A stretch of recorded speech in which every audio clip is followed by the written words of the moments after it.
welcome to Beer Mail episode number 25 of Brutal Battle. So it has been a little bit since we've had a Beer Mail, and we are graced with the presence of some really interesting sounding beers that were given to us by your sister, Emily Bowling. So big shout out to Emily. For people who don't know, we've had beer on the podcast from her before. She lives out in Oregon, so she gets her hands on a lot of stuff that we definitely cannot get out here.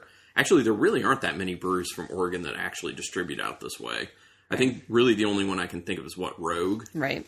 And that's the only one I can think of. Probably it. So anyway, let's get into the first beer. And I'll introduce the first beer, and then I'll talk about one that we already had from this brewery. We actually shared one with Emily when she was in town because she physically brought the beers to us. She, came in for the holidays to be with family, and she is always nice to bring beers with her. She always does that because she wants to share what she's been drinking. So the first one is by a brewery called Funky Fauna Artisan Ales. I had never heard of them before. They are out of Sisters, Oregon. Sisters, that's right. Yes, you should remember that one. Yeah. That was a big deal when she said it.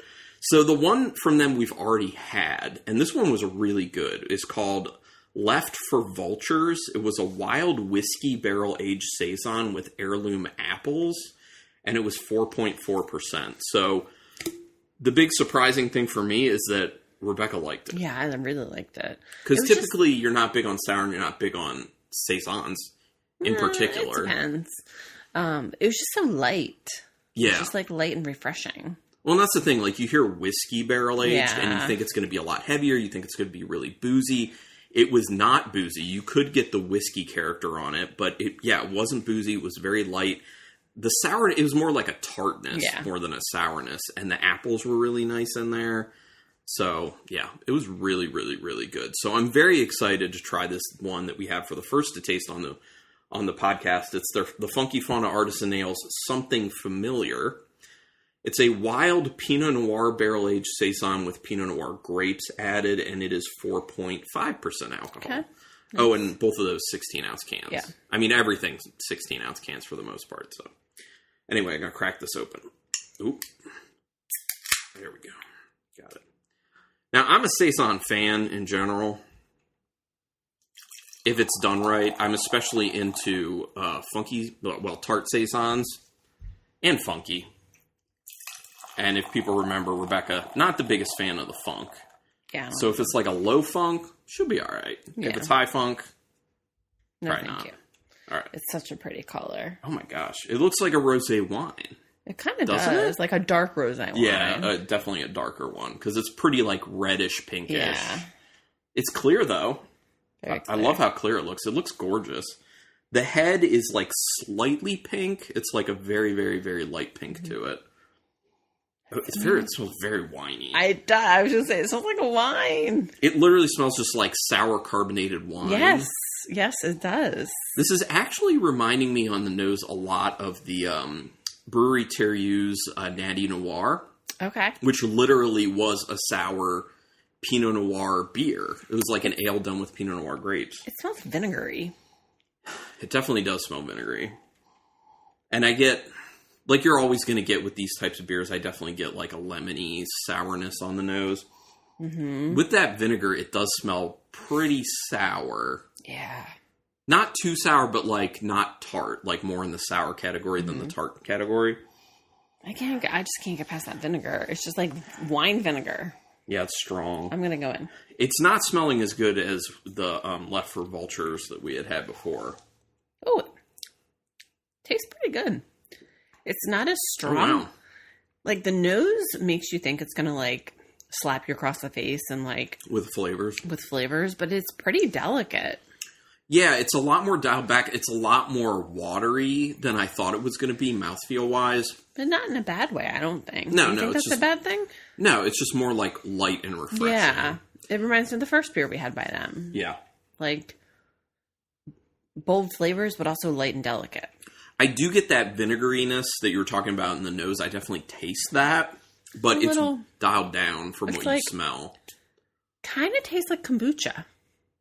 Yeah, actually, that's a good point. It does. It tastes like a Pinot Noir kombucha, basically. Yeah.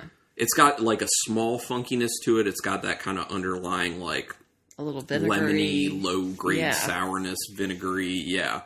Now, that's a good point. It does actually taste a lot like kombucha, but I do get a little bit of that Saison yeast flavor as well. I don't hate it. I don't love it. The first beer we had by them I liked a lot more. Better. Yeah. Yeah, I agree. That one was way more impressive. This one I like. Yeah, I do like it too, and that's saying something for me. But the Left for Vultures, I like. It was really good. Liked it. Yeah, so I really enjoyed it. I guess maybe we should have done this one first, and then. Well, we didn't know. We didn't know. It would have been ideal if we had done this one first, and then had the Left for Vultures on the podcast. That would have been ideal. And it's another thing too. Like, it's good though. Where we just like. When we had it, Emily had just gotten here. It was right before Christmas. She was spending the night. It was exciting. That often always plays into how much you like a beer. That's true.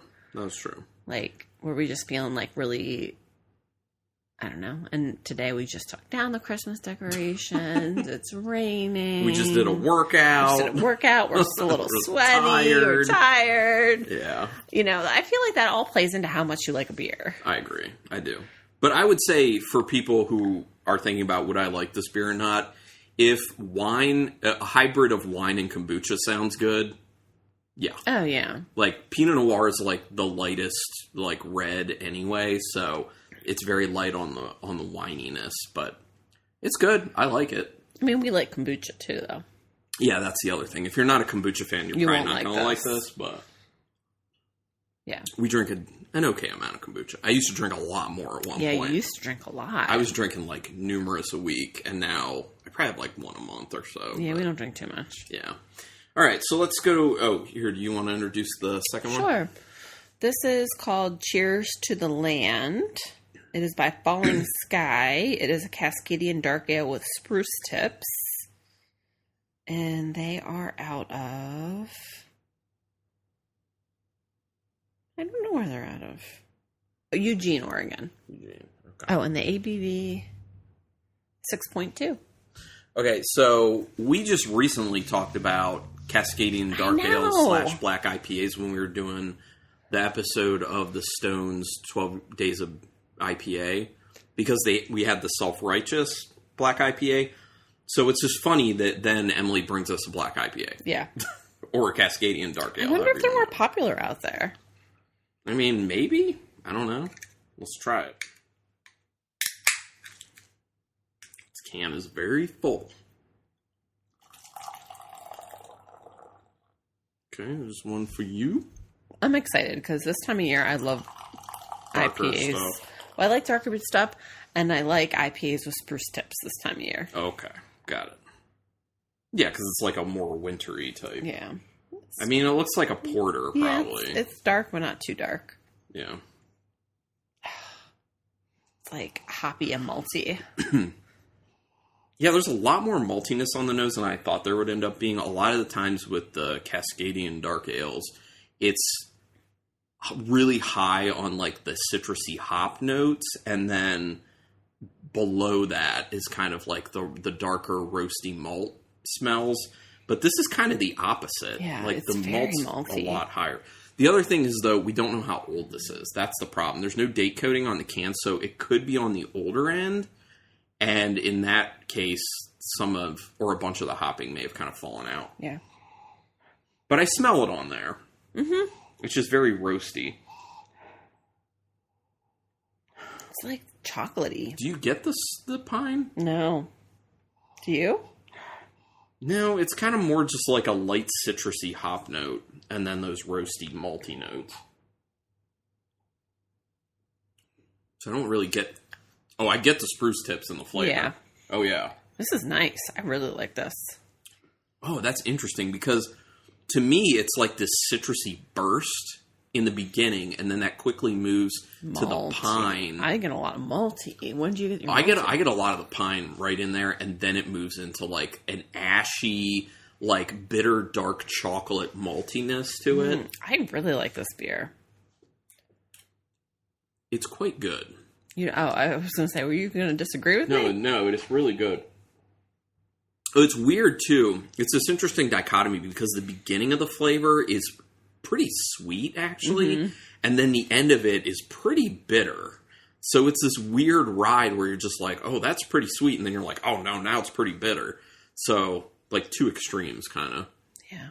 It is good, though. Two very different beers. And then we have another one. Are we going to do the other one on podcast? We can. Oh, I mean, we will. Okay. I mean, I can find another beer that we can pair up with it, but... I won't say what the other one she brought back for us. Unless that's something you want to do right now. That's a higher ABV, though. It's over 12. Oh, is it? So it's up to you. If you want to, drink both of these plus that. So the spruce integration in it, I think, is...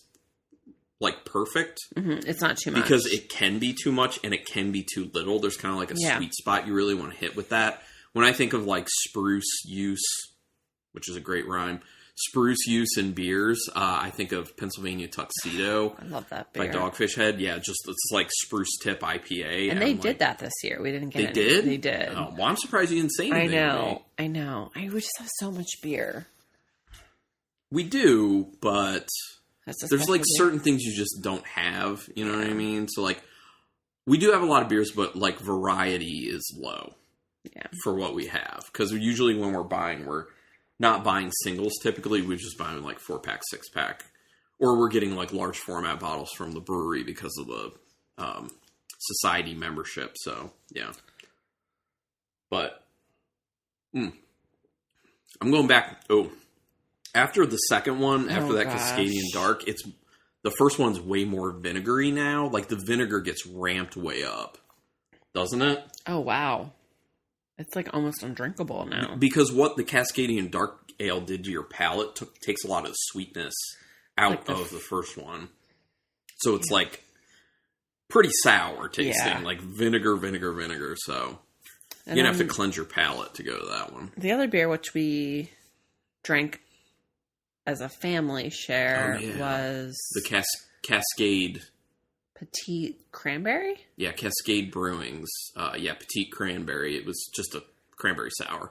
Yeah, which it was good. With like orange and clove, maybe? There was something else in Sounds there. About right. It was like kind of like a holiday... It was good, but it also like was a little one note. Yeah.